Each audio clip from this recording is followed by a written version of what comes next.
Yeah. We have a very young audience also. Yeah, welcome all. Uh, we'll be talking about non-invasive biomarkers in retinal disorders.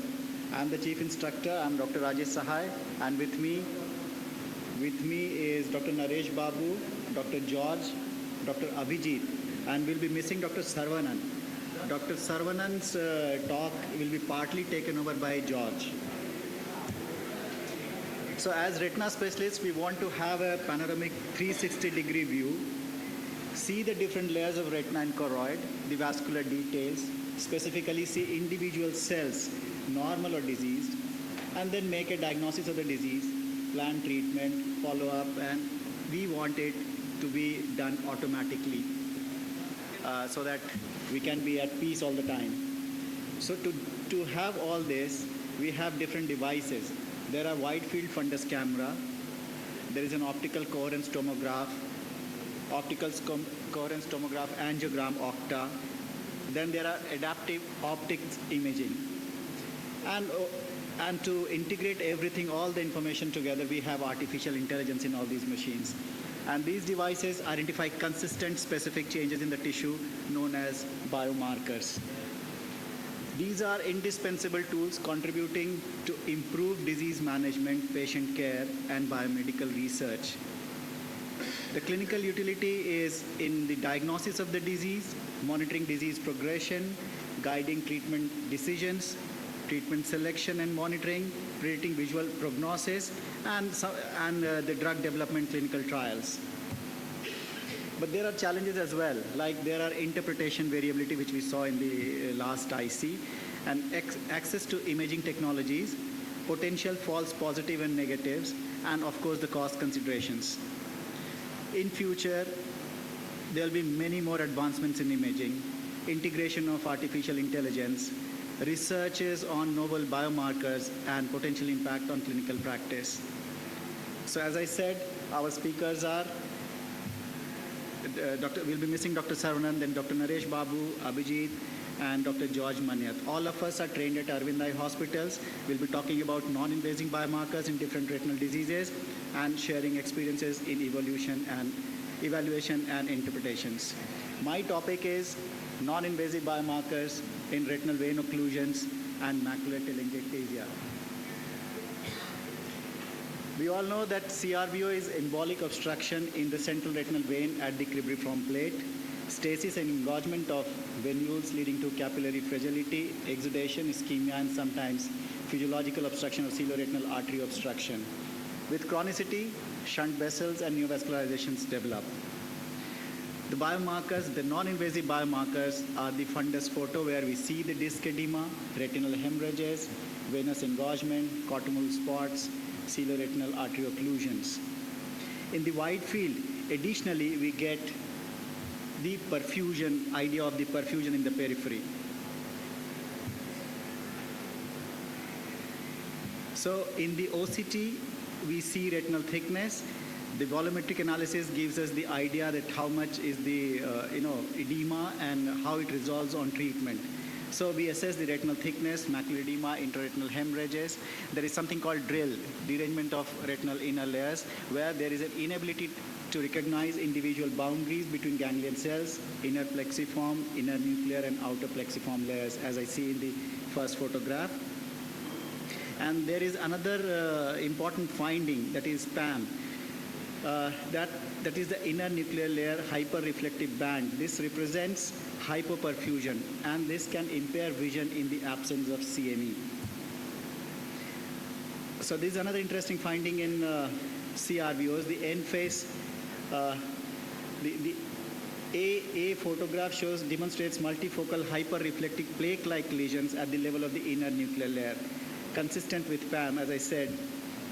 And the end phase visualization through the mid-retina shows a fern-like pattern of perivenular hyperactivity.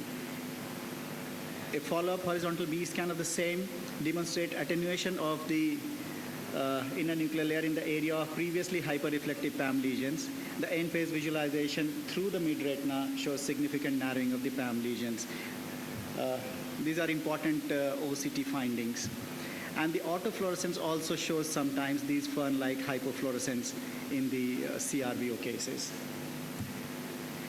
The OCTA shows us the vascular abnormalities in any of the layers of the retina, and these could be venous filling defect, delays, capillary non-perfusion in different layers, and irregular foveal avascular zone and neovascularizations.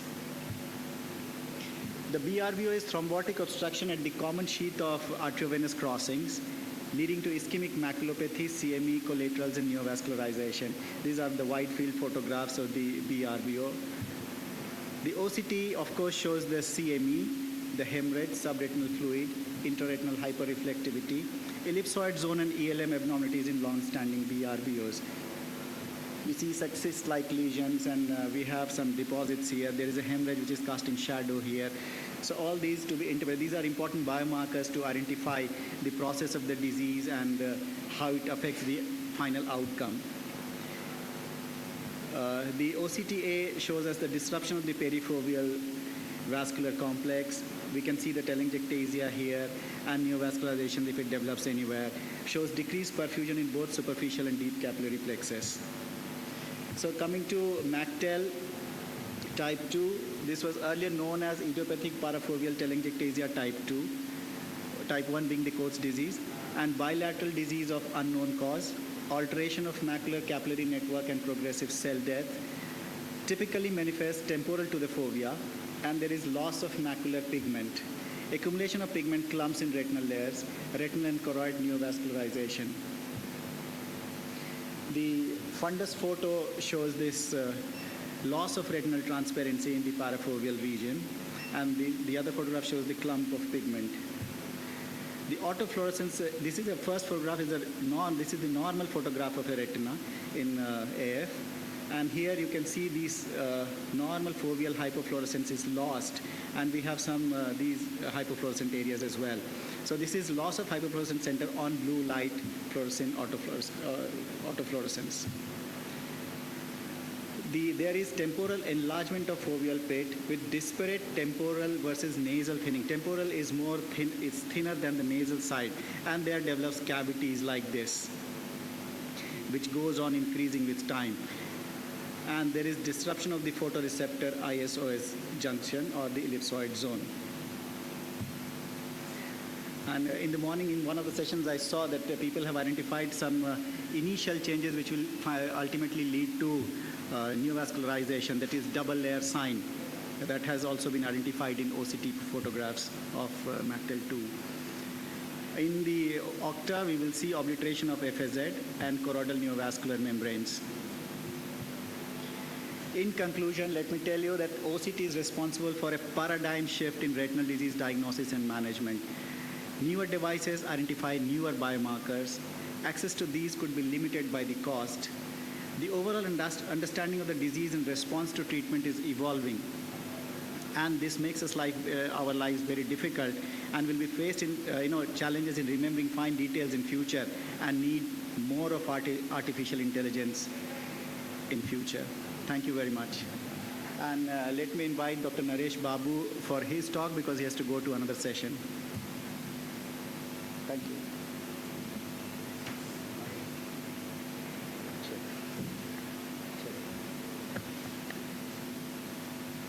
Check. Yeah. Thanks, Rajesh, for including me in this. I would like to thank my colleague, I think is there, Dr. Muthukrishnan, for helping me in making this presentation. So I always used to wonder, we have got a lot of diseases and the drugs. With all these diseases, and if you see Davidson, Harrison, so many diseases, so escaping them and coming to a healthy life, even at the age of 45, 50 is something boon actually. So after getting a disease, if you take drugs, that's also a problem, because they cause a lot of the so-called side effects or adverse events. So when you take a drug, there are so many ways it can affect your eye, or our eye maybe. So it can lead to the disruption of the retina and the retinal pigment epithelium also. So this is done by drugs like chloroquine or hydroxychloroquine, which is very commonly used nowadays. And it can lead to a vascular damage of the retina, and which is done by these alkylating agents or talc, and we have got crystalline retinopathy again by the talc, which can be from the gloves also, and we have got cystoid macular edema caused by so many. So commonly we come across in our clinic is the hydroxychloroquine or the chloroquine toxicity, which is usually used by the rheumatologist. So as far as the chloroquine toxicity is concerned, usually we should start monitoring them almost 1 year after the therapy. Or in case of the hydroxychloroquine, we can wait up to 5 years because the toxicity is dose dependent and the cumulative dose is also important. In case of chloroquine, it should be 1 kilogram or 1,000 grams. Or in case of hydroxychloroquine, it is 1,000 grams. In case of chloroquine, it's 460 grams cumulative dose when the risk of the retinal toxicity increases. And if they are concomitantly taking tamoxifen or the other things like renal insufficiency or obesity, then the problem is quite complicated. And these are the tests which we usually use for monitoring. And OCT is a good one because it can pick up the damages which is happening due to hydroxychloroquine quite early. So we can find the parafoveal thinning or the degeneration of the outer layers.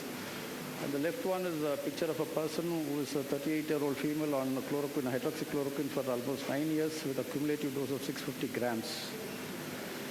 But the vision is 6/6. But when referred back, we advise the rheumatologist to stop the drug and to start an alternate drug, which is usually done. And in the fundus autofluorescence, you can find the earliest stage, which will be a subtle parafoveal hyperfluorescence in this toxicity.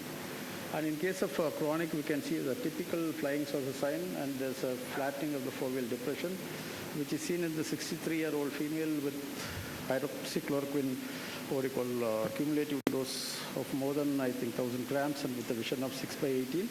And you can see the changes in the fundus autofluorescence, and these are the patterns you see in fundus autofluorescence in addition to the OCT in these cases, where you can have a normal fundus or some parafoveal hyper or autofluorescence, finally leading to pericentral patterns. So, but HVF is no longer recommended in these cases. So when it comes to the question of the recommendation made by the RCO, for screening for all patients, they can go for OCT with fundus autofluorescence, which is better. If either of the two is normal, then you can go for the field mapping.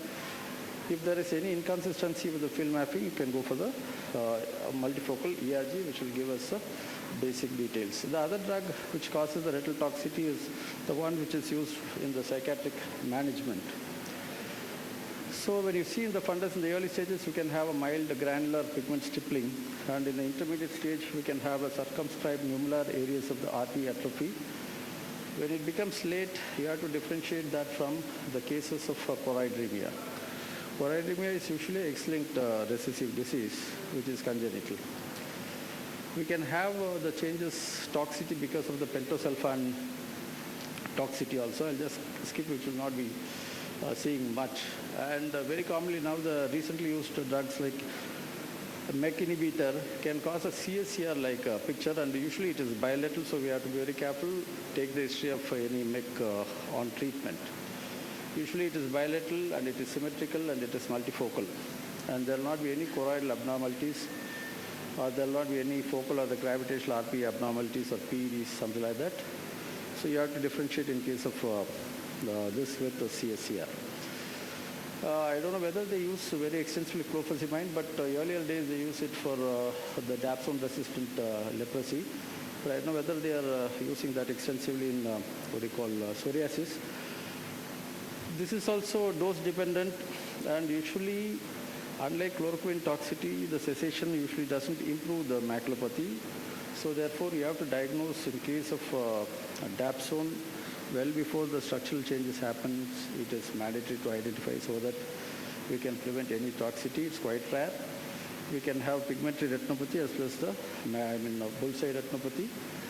And we've got crystalline retinopathy, which can be caused by tamoxifen or talc or the other drugs. Tamoxifen is quite common because it's used mostly by the the oncologists. And when the cumulative dose is beyond 100 grams, and usually the incidence in patients on tamoxifen is 1.5 to 2 to up to 12%. We can have some crystalline deposits in these cases. And usually in OCT, we can have hyperreflective punctate lesions in the inner retina, and there is disruption of the ELM and the EZ. We can have cystoid macular edema also in the late cases. Usually there will be reduction or absence of normal fundus autofluorescence, which is consistent with the pathologies involving the pigmentary loss in the macula. So this is a case of a 50-year-old female on 20 milligrams of tamoxifen for the last 5 years as an adjunct for the CF blast. We can see the changes. And the last, I think for want of time, I'll stop, is the TALC. Yeah. Okay. TALC, which is commonly seen in the IV abuses.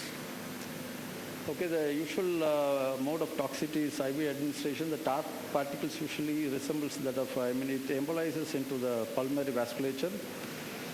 The particles are very small, less than 7 microns, maybe the size of an RBC, and they traverse through the pulmonary capillary bed and they enter into the retinal vasculature. Over a time, the collaterals develop and the particles enter the circulation and embolize into the other organs also, and that leads to ischemic retinopathy. So this was from the publication where you can see the hyperreflective dots which are on the OCT. Okay, this I'll skip.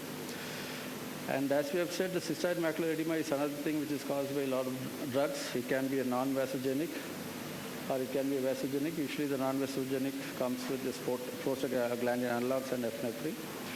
And a non-vasogenic, we can, with no leakage on fluorescein angiography can be seen with a nicotinic acid toxicity as well as in case of a tamoxifen toxicity. Okay. This I'll just skip. Okay. So coming to the last one will be the biomarkers in case of hereditary macular dystrophies, but usually these are done with the help of either ERG or by fundus autofluorescence or confirmed with the help of gene mapping. So commonly we see is the Stargardt's disease. Okay, it is characterized by, in case of autofluorescence, you will have a characteristic pattern of increase and decrease signal. There will be decreased autofluorescence area. And in case of OCT, we see the degree and extent of the outer retinal loss and the RP atrophy can be easily mapped in these cases. So this is a case of a 22-year-old male with the Stargardt's disease. You can see the changes in the OCT as well as in case of the fundus autofluorescence. And the vision is 6/12. But there are people, if the inner retina is good, there are people who are going in for RP transplant also in these cases with some good results. This is a 16-year-old with a 6/60 vision with extensive atrophy of the retina, and you can see the autofluorescence picture in these cases. And the other one is macular dystrophy, the best macular dystrophy, which is best identified by the EOG. As well as with the ERG, the EOG will be looking for the Ardens ratio when it is less, maybe less than maybe 1. We'll be having, these are the various stages of the best disease. And sometimes it's very difficult to identify clinically, especially in the late stages. In such cases, usually EOG is very helpful. And sometimes even OCT turns out to be normal. In such cases, EOG is the only tool which is helpful. Okay. Yes. Yeah, this, okay. The last one is the occult macular dystrophy. Usually it is seen in around 30 years of age. There will be visual acuity decline, and it is gradual. Usually it stabilizes at around 6/60. When you see the fundus, usually it's normal. Autofluorescence also normal. But in case of OCT, it's quite characteristics. Initial stages, there will be blurring of the ellipsoid zone at the fovea. And later on, that EZ-IZ band disruption with a preserved RP in these cases. ERG, especially the full-field ERG, is normal in this case. But however, multifocal ERG, you can find 3 types of phenotypes, which can have a paracentral dysfunction or homogeneous central dysfunction or the widespread dysfunction of the macular area. So this is a case where for the past 20 years he was having defective vision. Now the vision is stabilized at 6/60, but the fundus is absolutely normal. And we can find the blurring of the ellipsoid zone in these cases at the fovea. And multifocal ERG, we can find the reduction in the amplitude. It's central in both the eyes actually.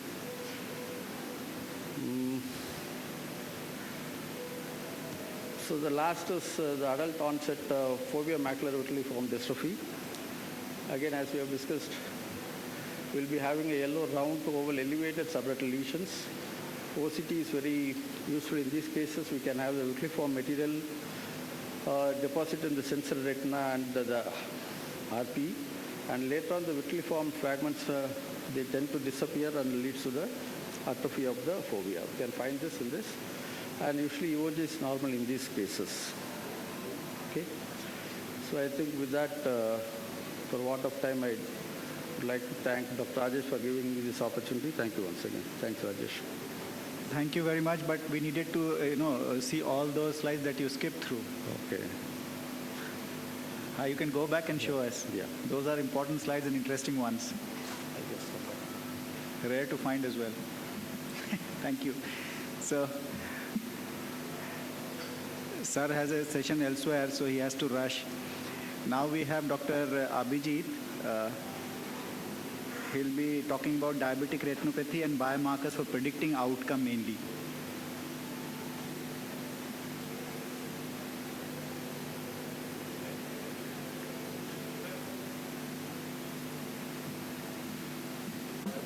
I will try to be as short as possible. So no financial interest involved. And this is the international nomenclature for OCT meeting consensus, normal OCT terminology, and the different layers upon which we will discuss the biomarkers. So diabetic macular edema for treatment purpose, this is a practical thing like tractional detachment, tractional diabetic macular edema, and non-tractional DME. So for tractional DME, we can have VMT, vitreomacular traction, taut posterior hyaloid, epiretinal membrane, and macular tractional detachment, which needs surgery. And for non-tractional DME, there are spongiform edema, cystoid macular edema, and neurosensory detachment, for which medical therapy is the choice. So first and most important and most commonly used is the central subfield thickness. And this is the measured central 1 millimeter of ETDRS circle and indicates increased microvascular leakage and increased CST response better anatomically. Then there is subfoveal neuroretinal detachment. So persistent microvascular leakage causes external limiting membrane breach, which is poor prognostically and responds better to dexamethasone implants. And then we see the next common is cystoid macular edema.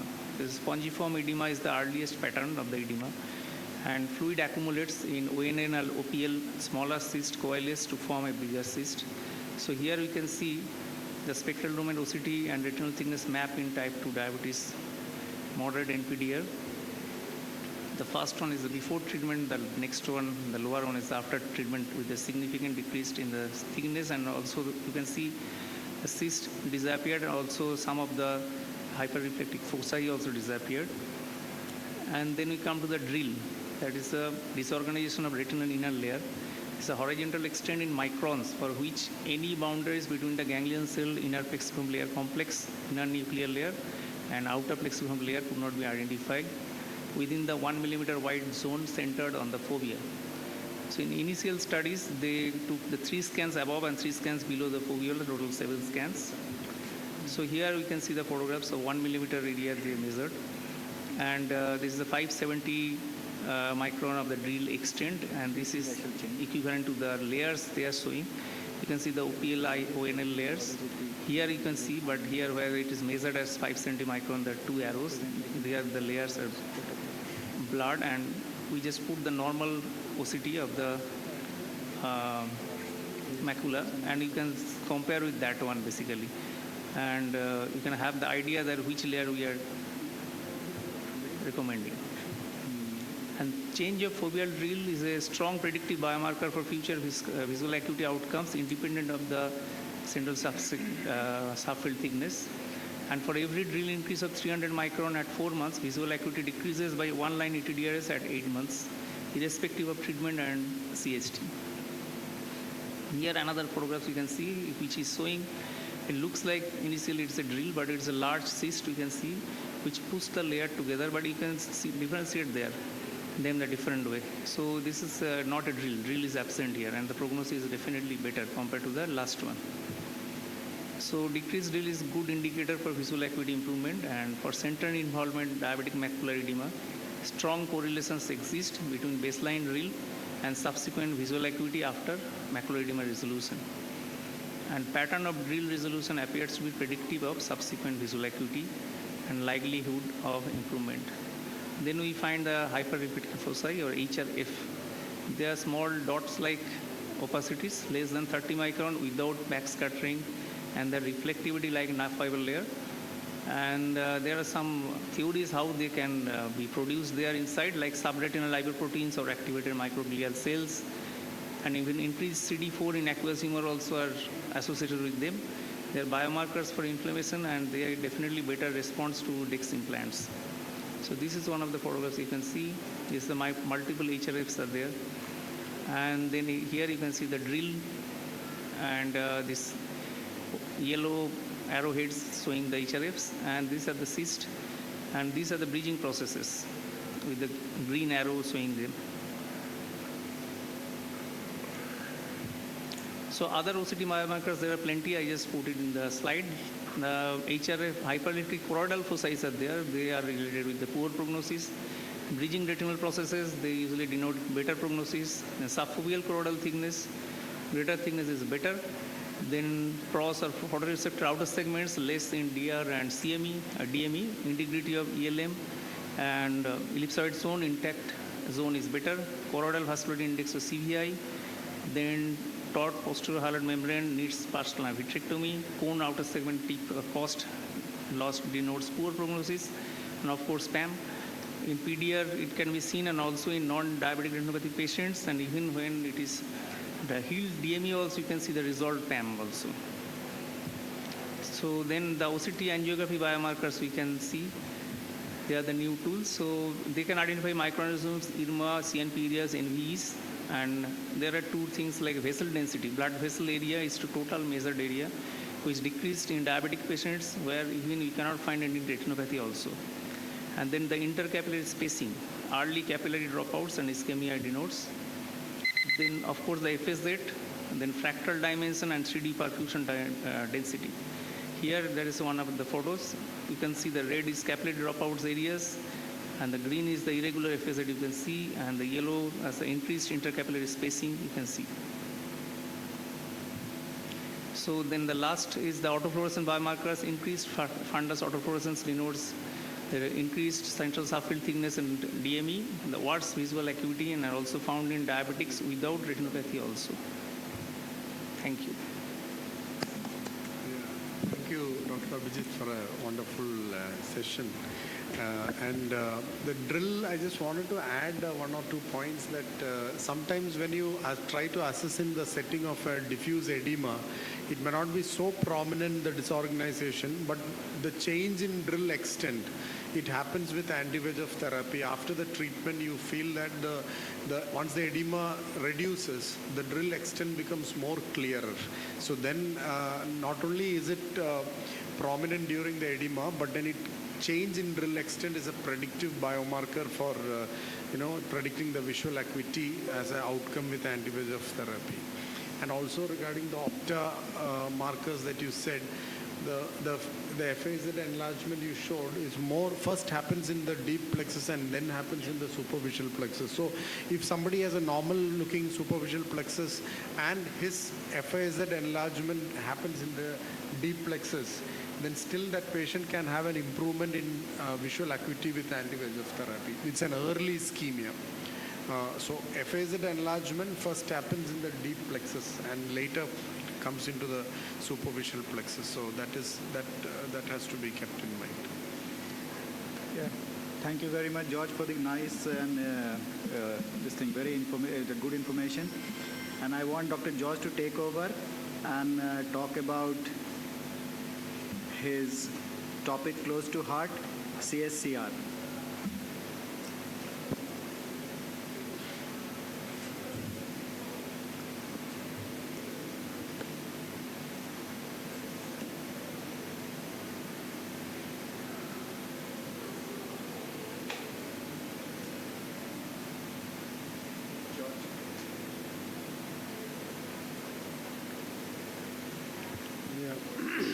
Thank you, Rajesh, for this opportunity. So, some of the imaging biomarkers or imaging in central serous chorioretinopathy, as we know that there has been a paradigm shift in central serous retinopathy to central serous chorioretinopathy, and from RP disease now it has moved into the choroidal disease.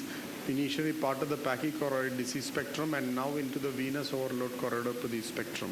So as we know, the swept source OCT in an acute CSC shows the serous macular detachment overlying a thick choroid with dilated outer choroidal veins, and we see these kind of variants with fibrinous exudation as well as exudative retinal detachment as more complicated types of central serous chorioretinopathy. And it has to be kept in mind that this subretinal neurosensory detachment area can have hyperreflective material signifying the presence of fibrinous material as an exudation, even in the presence of serous pigment epithelial detachments. So in this particular patient, it is basically a leaking serous PED, and it cannot be lasered with a focal laser because it can cause a RP rip and exudative retinal detachment. So when you look at the OCT features in chronic CSR, it is important to note the findings of foveal thinning, outer retinal photoreceptor elongation, double layer sign, and even in later cases you have these intraretinal cystoid spaces signifying the presence of chronic disease and gives a guarded visual prognosis in this finding. And in the last stage of the disease, something called a cystoid macular degeneration, there is no more subretinal fluid, but it's a large cystoid space. And in this kind of cases, you get this kind of diffuse RP disease and leakage as a form of diffuse RP epitheliopathy is a kind of diffuse sick RP that you get in this kind of a disease. ICG angiography shows this kind of dilated outer choroidal veins or pachyvessels and late choroidal vascular hyperpermeability areas. So in swept source OCT, it is seen that not only the thickened choroid more than 400 microns, but you see this dilated outer choroidal veins with compression of the overlying choriocapillaries, which is a constant finding in these cases with central serous chorioretinopathy. It need not all the time be a diffuse choroidal thickening.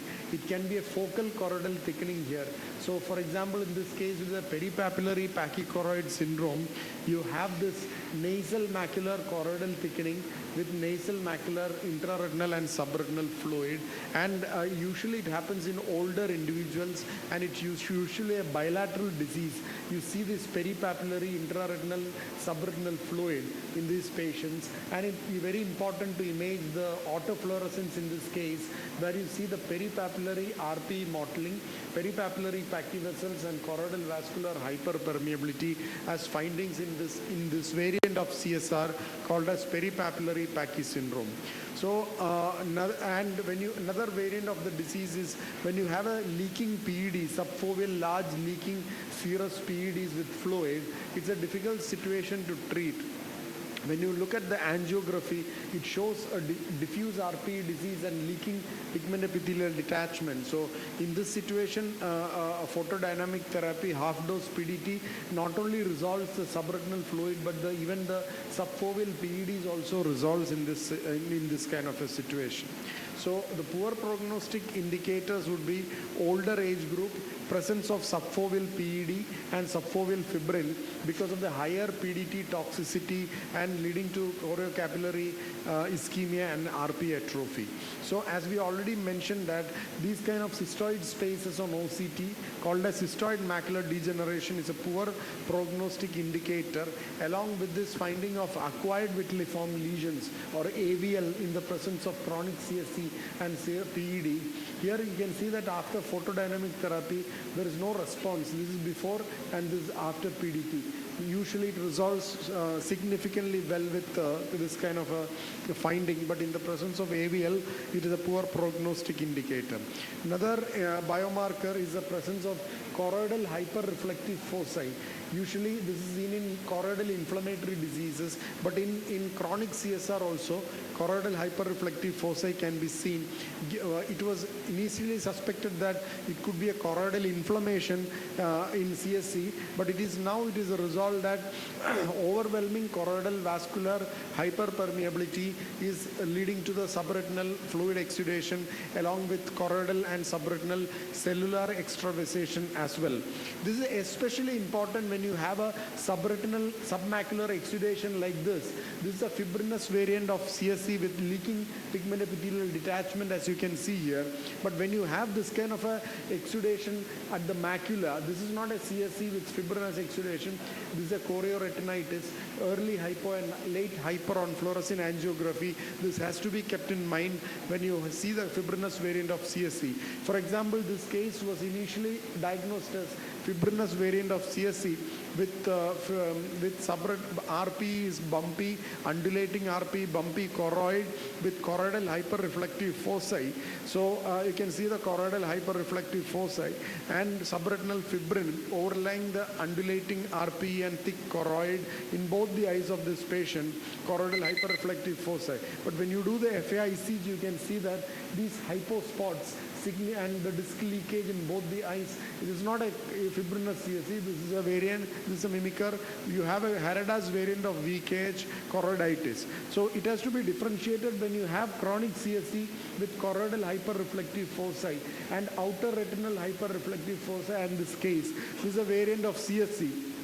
Again, when you do the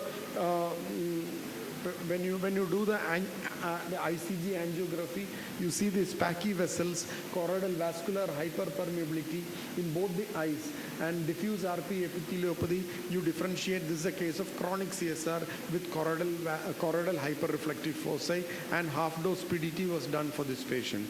Another biomarker is posterior choroidal loculation of fluid in CSC. This was described by Spade and colleagues with Swepsol's OCT. As common as 60% of the cases with CSC have either a dissociated posterior choroidal fluid loculation, or the fluid can interdigitate between the Pachy vessels in the outer choroid. So it has to be differentiated from Pachy vessels in a CSC. Here it is fusiform, angulated, and lack of vascular wall and greater than 250 microns in greatest linear dimensions. So this happens when choroid stroma is saturated beyond 400 microns, 400 to 500 microns, and beyond that amount of fluid accumulation in the choroid, it loculates in the outer posterior choroid as choroidal fluid locculation. So we had published in this regard saying that the posterior choroidal fluid locculation in fact can present as a rare variant of pachychoroid disease as choroidal mass lesion. For this patient, for example, presented as a choroidal mass lesion, inferior part of the macula, and you see this choroidal elevation. This is not a choroidal lesion, but it is a dissociated outer choroidal posterior locculation of fluid and fluid at the macula as well. And you see the posterior choroidal locculation of fluid, and this patient at presentation and after 3 months, the posterior choroidal locculation has resolved by its own. Another patient, again posterior choroidal locculation of fluid, and you can see that a lumpy, bumpy choroidal elevation like a metastasis, choroidal metastasis. But then with epinephron, this patient's choroidal locculation has disappeared, mimicking a posterior choroidal mass lesion. It's a rare finding or biomarker in CSC. So now coming to the on-fast OCT through the choroid has shown that intervortex anastomosis at the macula can happen in 90% of cases of central serous chorioretinopathy as well as 100% of PCV eyes. So normally it should be like this. There should be a watershed zone at the macula, horizontal raphe. But in CSC you can see on-fast OCT non-invasive, there is the breach of the watershed zone. There is intervortex anastomosis here, giving a new posterior choroidal drainage route between the superior and inferior vortex vein, which is congested in CS and central serous chorioretinopathy because of the choroidal venous outflow abnormalities, and this intervortex anastomosis gives an alternate pathway for the drainage. In PCV also, as a pachychoroid disease, it can have intervortex anastomosis, intervortex vein anastomosis at the macula. So with the newer ICGA angiography, it has seen that in more than 80% of the case of CSC, you can have the congested vortex vein ampullae corresponding to the quadrant of choroidal vascular hyperpermeability, suggesting that we are looking at CSC as a disease with choroidal outflow, choroidal venous outflow, congestion or abnormality.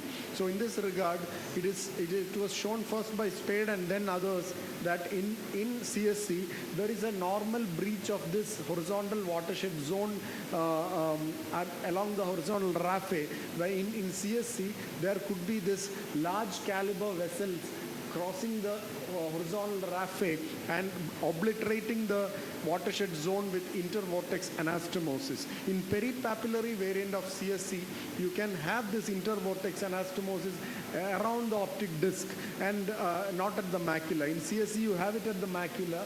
In peripapillary, you can have it around the optic disc. So of late now, there's a new group of diseases wherein it is common, the intervortex anastomosis, choroidal venous congestion, dilated outer choroidal veins and choroidal vascular hyperpermeability with choroidal thickening. Along with CSC and peripapillary pachychoroid, it can be uveal effusion syndrome and carotid cavernous fistula as well. Belonging to this spectrum of diseases and giving the same pathology of intervortex anastomosis and choroidal vascular congestion as in CSC, but in herein you see in carotid cavernous fistula and as well as uveal effusion syndrome, a similar kind of intervortex anastomosis happening. And lastly, moving to the last entity, that is OCT angiography in CSC, you see these dark areas, dark spots and abnormal choroidal vessels. These dark areas corresponding to the choriocapillary layer suggest a choriocapillary ischemia corresponding to the area of subretinal fluid on OCT B scan. And these dark spots usually corresponds to the pigment epithelial detachment, co-registered pigment epithelial detachment on OCT B scan. And these low flow areas of hyperflow areas of dark areas usually overlaps the pachyvessel area in Swepsore's OCT and signifies the presence of inner choroidal ischemia or choriocapillary ischemia that is causing the pathogenesis of central serous chorioretinopathy. It is hypothesized that there is an inner choroidal ischemia leading to the pathogenesis of this disease. And abnormal choroidal vessel, again a finding in chronic CSC, where you have this ball of wool pattern or an indistinct tangle pattern. These are the two patterns seen in chronic CSC when you have a type 1 CNVM associated in chronic CSR. So why you need OCTA in CSC or in chronic CSC? Why? Because type 1 neovascularization can be present in chronic CSR, especially in the setting of intraretinal cystoid spaces. And because there is a fluorescein and ICG angiography can show diffuse fluorescein leakage or diffuse choroidal vascular hyperpermeability, these type 1 membranes, which are subtle neovascularizations, can be missed on routine angiography, but OCTA is highly sensitive and specific in picking up this kind of patterns on OCT angiography. So let us look at one case here where it was referred as chronic CSR with subretinal fluid and for photodynamic therapy to me. But when you look at the OCT in the other eye, you see this pachychoroid features, thick choroid, dilated outer choroidal veins compressing the choriocapillaries, and in this eye of our concern, that is the left eye, you see this shallow irregular PED or flat irregular PED called as FIPED, and this FIPED overlies the area of pachyvessel with choriocapillary compression and choriocapillary ischemia. And when you do an OCTA in this case, the superficial plexus normal, the deep capillary plexus normal, but when you do the avascular outer retina slab, you see this filamentous ball of wool kind of pattern, which signifies the presence of a type 1 neovascularization in the setting of a chronic CSC. This was a chronic CSE, but Octa picks up a neovascularization in the deep avascular slab.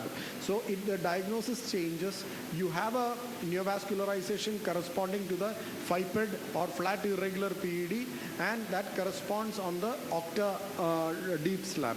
So you are looking at a chronic CSE with a type 1 CNVM. So Octa is highly sensitive and specific examination, and it is non-invasive in picking up this type 1 neovascularization, and we get a diagnosis of in CSE in the setting of pachychoroid kind of situation.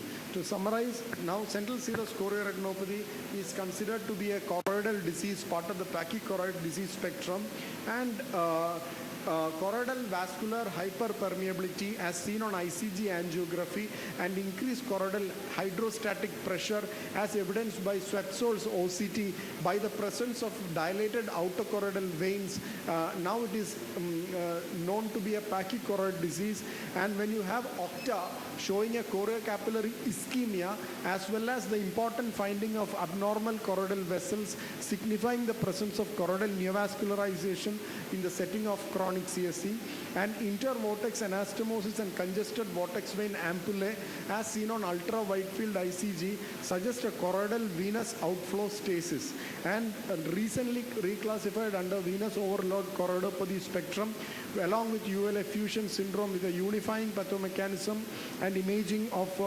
choroidal venous outflow abnormalities. So thank you for your kind attention. Thank you, Dr. George. And since Dr. V.R. Saravanan is absent today, he could not make it because of illness. We'll conclude this session. But before that, if somebody has a question to any one of us, please go ahead. I have one question, Dr. George, that the most common problem we face with the 3D OCT alone, the early stage of leakage and the macular chorioretinitis and the CSR. We have seen lots of patients treated as CSR and then ultimately landed with a macular scar basically. So do you have any suggestions? Yeah, because here the thing is when you have to rule out a choroiditis versus fibrinous exudation in CSR, one condition steroid is the treatment, other condition steroid is contraindicated. So it's extremely important doing a multimodal imaging in the kind of cases which I have shown initially misdiagnosed to be a fibrinous variant of CSC and then turned out to be a Harada's disease, or vice versa. The case happens to be a bullous CSC with fibrinous exudation and initially diagnosed as uveitis. So because choroidal hyperreflective foci, subretinal exudation can be common to these diseases. So, I mean, it is a multimodal imaging that is very important because OCT, enhanced depth OCT or Swetzol's OCT along with ICG angiography. So, and probably Octa I don't think has much role in that, but ICG angiography is very helpful when you do a multimodal imaging because in one treatment is steroid, in the other one is stopping the steroid. So it is very important. And on one clue is if you see pigment epithelial detachments on fluorescein angiography or OCT like the case which I showed, that gives a clue to the diagnosis unless it is a steroid responder in the setting of a uveitis. That also can complicate. Sometimes you have a uveitis, posterior uveitis, and you give steroids, and then they develop secondary CSC. We come across that also. So then it becomes really confusing whether are you having a primary pathology of uveitis, somebody has given steroids, and then that patient has developed the exudative kind of bullous CSC. So then it's a real challenge, and again ICG angiography helps to differentiate in the two entities like what I showed actually. Yeah. You have a question? Switch on the mic. Top. I wanted to ask, what cases do you prefer eplerenone in CSR? Yeah, actually we have actually done a study and published it as well.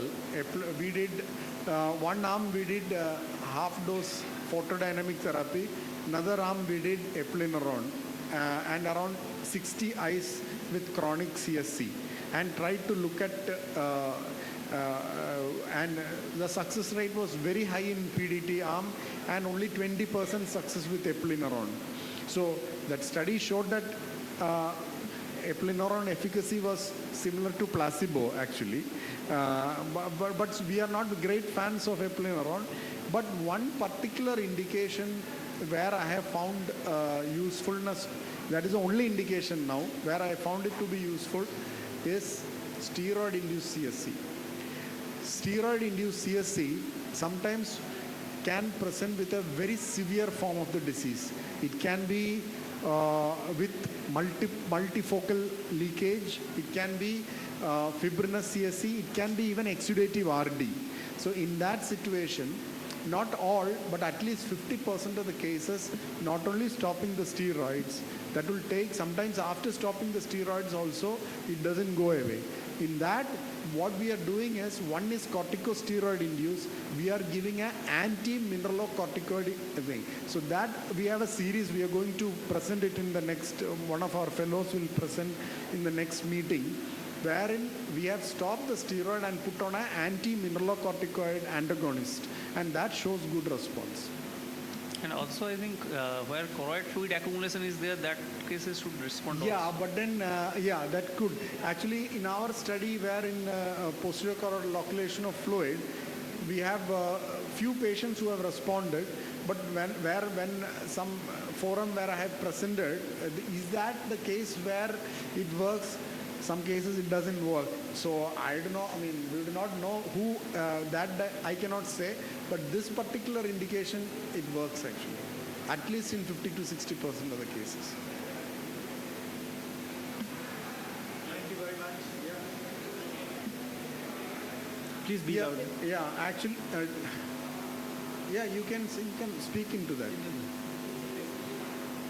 The dosage of eplerenone that you follow, sir, like Yeah, ideally, we start with 25 milligram, 1 week. 1 week, and then make it 50 milligram, and then see the response. Usually in 2 months, it should start responding. But the thing is, we have published also, I think it was published in British Journal of Ophthalmology, wherein only in 20% it really works, except for the indication what I told you. But there are cases, nearly 50% even in the steroid-induced bullous CSC, exudative RD, doesn't work.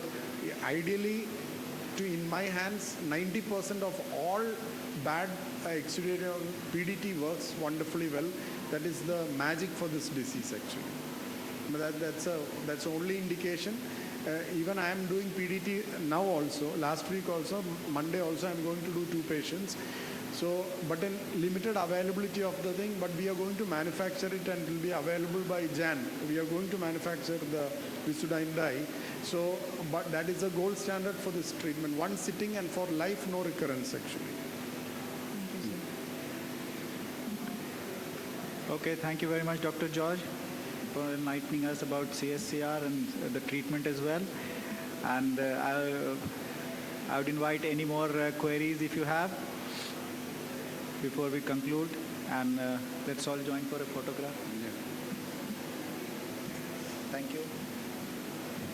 आओ, एक photo खींच दो भाई.